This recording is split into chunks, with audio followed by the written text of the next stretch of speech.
Œuvre de Maria Valtorta, tome 3, chapitre 73, intitulé Une onde d'amour pour Jésus qui parle à Utah dans la petite maison d'Isaac. Vision du 8 juillet 1945. Toute la ville de Utah est accourue à la rencontre de Jésus avec des fleurs sauvages, des pentes de la montagne et les prémices de ses cultures, sans compter le sourire de ses enfants et les bénédictions de ses habitants. Et avant même que Jésus puisse mettre les pieds dans le village, il est entouré par tous ces braves gens qui, prévenus par Judas et Jean, envoyés en avant, sont accourus avec tout ce qu'ils ont trouvé de mieux pour faire honneur au Sauveur, et surtout avec leur amour. Jésus ne cesse de bénir du geste et de la parole toutes ces personnes, grandes et petites, qui se serrent contre lui en baisant ses vêtements et ses mains et qui lui mettent leur bébé dans les bras pour qu'il les bénisse par un baiser. La première à le faire, c'est Sarah, qui lui met sur le cœur ce splendide petit amour de 10 mois, qui est maintenant Jésaïe.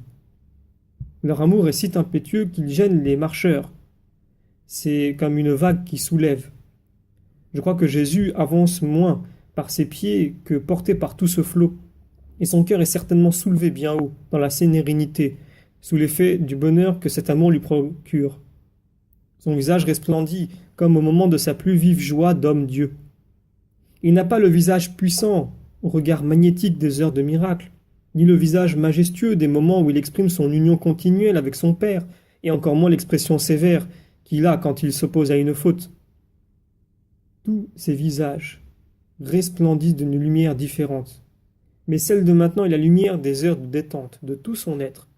Si souvent assailli de toutes parts, contraint de surveiller constamment ses moindres gestes ou paroles, ou de déjouer les pièges tendus par les plus pervers.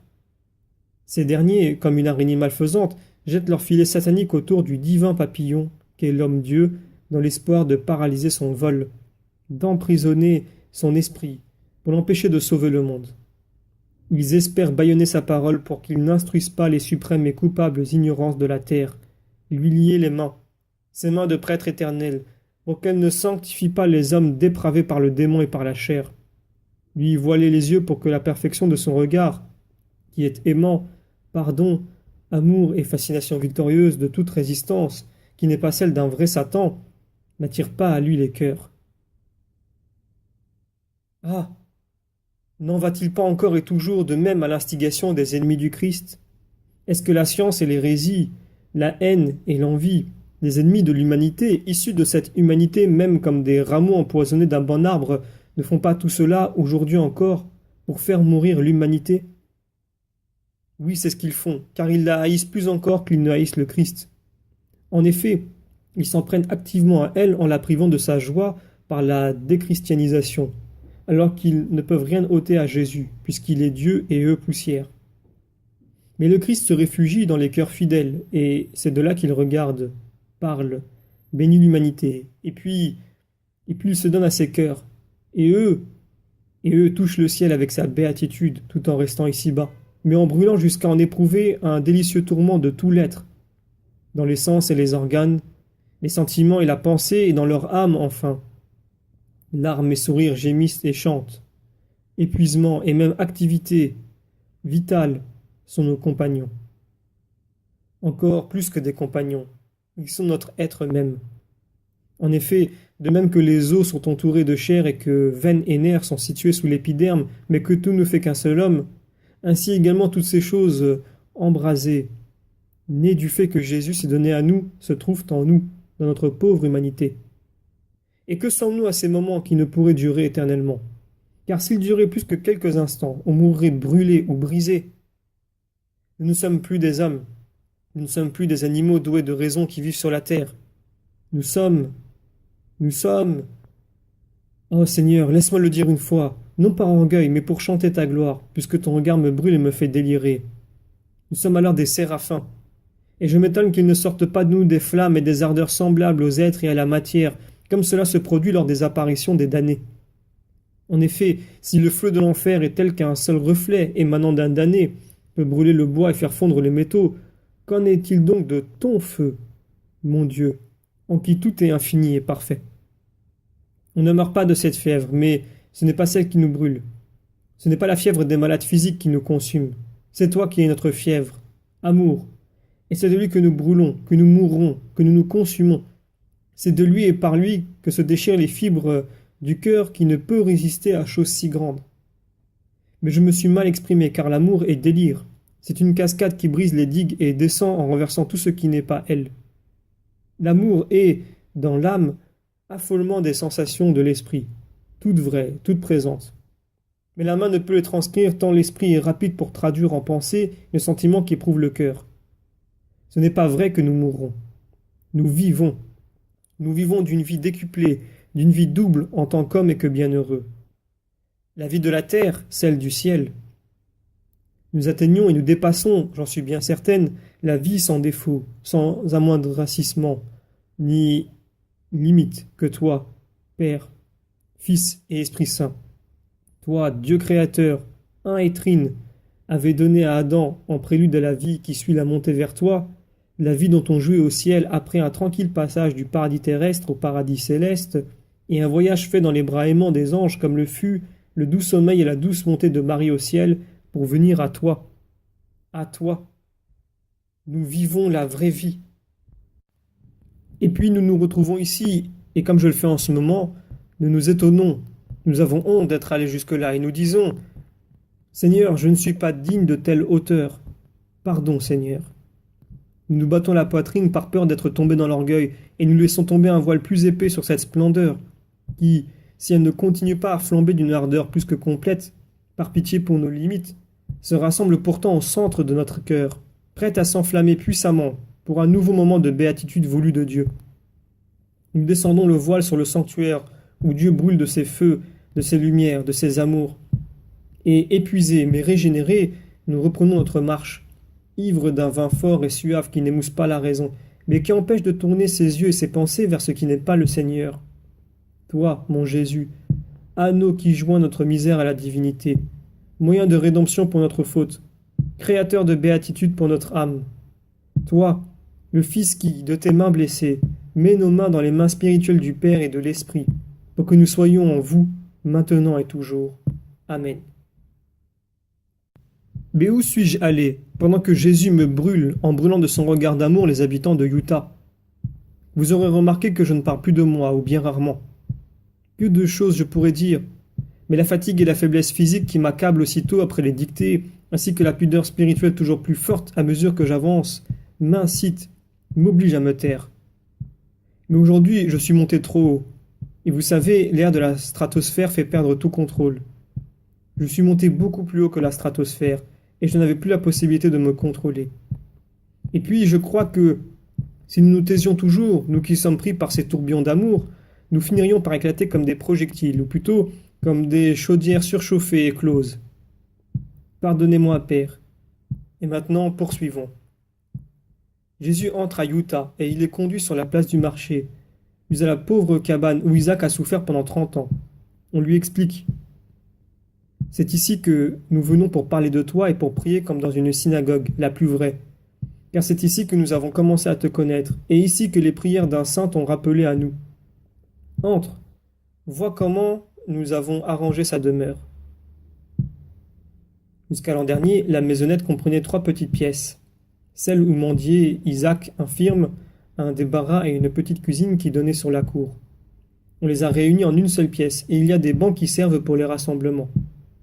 Dans la cour, dans une petite baraque, on a rangé les quelques meubles d'Isaac comme des reliques. Le respect des habitants de Utah a rendu la cour moins désolée. On y a mis des plantes grimpantes qui couvrent maintenant de fleurs la palissade rustique et forment un commencement de tonnelle en suivant des cordes tendues à la manière de filets au-dessus de la cour, au niveau du toit plus élevé. Jésus les félicite et ajoute « Nous pouvons séjourner ici. Je vous prie seulement de loger les femmes et l'enfant. » « Oh, notre Maître, jamais de la vie. Nous viendrons ici avec toi, et tu nous parleras. Mais tes disciples et toi, vous êtes nos hôtes. Accorde-nous la bénédiction de te recevoir, ainsi que les serviteurs de Dieu. La seule chose qui nous déplaise, c'est qu'il n'y en ait pas autant que de maisons. » Jésus accepte et sort de la maisonnette pour aller dans la maison de Sarah, qui ne cède à personne son droit de recevoir à dîner Jésus et ses disciples. Jésus, dans la maison d'Isaac, parle. Les gens occupent la pièce et la cour et s'entassent même dehors. Pour que tout le monde l'entende bien, Jésus se met au milieu de la pièce, de façon à ce que sa voix se fasse entendre tant dans la cour que sur la place. Il doit traiter un sujet suggéré par une question qu'on lui a posée ou par un événement. Il dit: mais n'en doutez pas. Comme le dit Jérémie, ils verront à l'épreuve combien il est douloureux et amer d'avoir abandonné le Seigneur. Pour cette faute, mes amis, il n'existe ni salpêtre, ni bord capable d'en effacer l'empreinte. Même le feu de l'enfer ne peut enlever cette marque. Elle est indélébile. Là encore, il faut remarquer la justesse de la parole de Jérémie. Nos grands d'Israël ressemblent vraiment aux ânes sauvages dont parle le prophète. Ils sont habitués au désert de leur cœur. Pourtant, croyez-le bien, tant qu'on est avec Dieu, même si on est pauvre comme Job, seul ou nu, on n'est jamais seul. On n'est jamais pauvre, jamais dépouillé, jamais un désert. Mais eux, ils ont chassé Dieu de leur cœur et se trouvent ainsi dans un désert aride. Comme les ânesses sauvages, ils flairent dans le vent l'odeur des mâles, qui dans notre cas et en raison de leur passion, s'appellent puissance, argent, sans oublier la luxure proprement dite, et ils suivent cette odeur jusqu'au crime. Oui, ils la suivent et la suivront de plus en plus. Ils ignorent que ce ne sont pas leurs pieds qui sont nus, mais leur cœur exposé aux flèches de Dieu qui vengera leurs crimes. Comme ils seront alors confondus, le roi et les princes, les prêtres et les scribes, qui en vérité ont dit et disent à ce qui est néant, ou pire est péché, tu es pour moi un père, c'est toi qui m'as engendré. En vérité, je vous dis que Moïse brisa avec colère les tables de la loi à la vue du peuple idolâtre, puis il retourna sur la montagne, pria, adora, obtint grâce. Il y a des siècles de cela. Mais l'idolâtrie n'a pas encore disparu du cœur des hommes, et elle ne disparaîtra pas. Au contraire, elle grandit comme le levain qu'on met dans la pâte. Maintenant, presque tout le monde a son veau d'or. La terre est une forêt d'idoles, car chaque cœur est un autel et il est bien difficile d'y trouver Dieu. Celui qui n'a pas une passion mauvaise en a une autre. Celui qui n'a pas un désir mauvais en a un qui porte un autre nom. Celui qui ne pense pas alors ne pense qu'à sa situation sociale. Celui qui n'est pas obnubilé par la chair est possédé par l'égoïsme. Combien d'êtres devenus des veaux d'or ne reçoivent-ils pas l'adoration des cœurs? À cause de cela, le jour viendra où ils seront frappés. Alors ils appelleront le Seigneur et s'entendront répondre: adresse-toi à tes dieux, moi je ne te connais pas. Je ne te connais pas. Parole redoutable, si c'est Dieu qui l'a dit à un homme. Dieu a créé l'espèce humaine et connaît chaque homme en particulier. Donc si Dieu dit « je ne te connais pas », c'est signe que, de toute la force de sa volonté, il a effacé cet homme de sa mémoire. Je ne te connais pas. Dieu est-il trop sévère en prononçant ce verdict? Non. L'homme a crié au ciel « je ne te connais pas » et le ciel a répondu à l'homme « je ne te connais pas », fidèle comme l'écho. D'ailleurs, réfléchissez, l'homme est obligé de connaître Dieu par devoir de reconnaissance et par respect pour sa propre intelligence. Par reconnaissance. Dieu a créé l'homme en lui faisant le don ineffable de la vie et en le pourvoyant du don encore plus ineffable de la grâce. Une fois celle-ci perdue par sa propre faute, l'homme s'entend faire une grande promesse. Je te rendrai la grâce. C'est Dieu, l'offensé, qui parle à l'offenseur comme s'il était lui. Dieu, le coupable tenu de réparer. Et Dieu tient sa promesse. Voilà, je suis ici pour rendre la grâce à l'homme. Dieu ne se borne pas aux dons surnaturels, mais il abaisse son essence spirituelle à pourvoir aux lourdes nécessités de la chair et du sang de l'homme. Il lui procure la chaleur du soleil, le soulagement de l'eau, les grains, les vignes, les arbres de toutes sortes et les animaux de toute espèce. Ainsi l'homme reçoit-il de Dieu tout ce qu'il lui faut pour vivre. C'est le bienfaiteur. Il faut lui en être reconnaissant et le lui montrer en s'efforçant de le connaître. Par respect pour sa propre raison. Le fou, le simple d'esprit, ne sont pas reconnaissants envers ceux qui les soignent parce qu'ils ne comprennent pas la valeur réelle des soins. Ils n'éprouvent que de la haine à l'égard de celui qui les lave ou les fait manger, les conduit ou les met au lit, ou encore veille à leur faire éviter les dangers, car étant semblables à des animaux à cause de leur infirmité, ils prennent les soins pour des tortures. Mais l'homme qui manque à ses devoirs envers Dieu se déshonore lui-même, car il est un être doué de raison. Seuls les attardés mentaux ou les démons n'arrivent pas à distinguer le père de l'étranger, le bienfaiteur de l'ennemi. Mais l'homme intelligent connaît son père et son bienfaiteur, et il se plaît à le connaître toujours mieux, même dans les choses qu'il ignore, parce qu'ils sont arrivés avant sa naissance, ou avant que son père ou son bienfaiteur ne l'en ait fait bénéficier. On doit donc agir de même avec le Seigneur pour montrer que l'on est un être intelligent et pas un sauvage. Mais trop de personnes en Israël ressemblent à ces fous qui ne reconnaissent pas leur Père ni leur bienfaiteur. Jérémie se demande, la Vierge peut-elle oublier ses parures et une épouse sa ceinture? Oh oui, Israël est rempli de ces vierges folles, de ces épouses impudiques qui oublient leurs parures et leurs ceintures honnêtes pour se revêtir d'oripeaux de prostituées. Et cela prend une proportion d'autant plus grande que l'on monte davantage dans l'échelle sociale chez ceux qui devraient donner l'exemple au peuple. C'est donc à eux que s'adressent les reproches de Dieu, accompagnés de son courroux et de ses pleurs. Pourquoi essaies-tu de faire valoir l'honnêteté de ta conduite pour chercher l'amour, toi qui au contraire enseigne la perversion et tes manières d'agir et dont les pans de ton vêtement évoquent le sang des pauvres et des innocents? Mes amis, la distance est un bien et un mal. Être très loin des endroits où je parle facilement est un mal, car cela vous empêche d'entendre les paroles de la vie. Vous vous en plaignez, c'est vrai, mais c'est un bien parce que cela vous tient éloigné des lieux où fermente le péché, où bouillonne la corruption, où siffle le serpent insidieux pour agir sur moi en me gênant dans mon œuvre, et dans les cœurs en insinuant doute et mensonge sur ma personne. Mais je préfère que vous soyez loin des corrompus. Je pourvoirai moi-même à votre formation. Vous voyez que Dieu a pourvu d'abord à ce que nous nous connaissions, et donc que nous nous aimions. Je vous étais connu avant que nous ne nous soyons jamais vus. C'est Isaac qui m'a annoncé à vous. J'enverrai beaucoup d'Isaac pour vous transmettre mes paroles. Sachez du reste que Dieu peut parler partout, seul à seul avec l'âme de l'homme et le perfectionner par son enseignement. Ne craignez pas la solitude. Ne croyez pas que la solitude puisse vous conduire à l'erreur. Non. Si vous ne le voulez pas, vous ne serez pas infidèle au Seigneur et à son Christ. D'ailleurs, que celui qui ne peut vraiment pas rester loin du Messie sache que le Messie lui ouvre son cœur et ses bras et lui dit « Viens ». Venez, vous qui voulez venir. Restez, vous qui voulez rester. Mais les uns comme les autres, annoncez le Christ par une vie honnête. Annoncez-le à l'encontre de la malhonnêteté qui se niche dans trop de cœurs.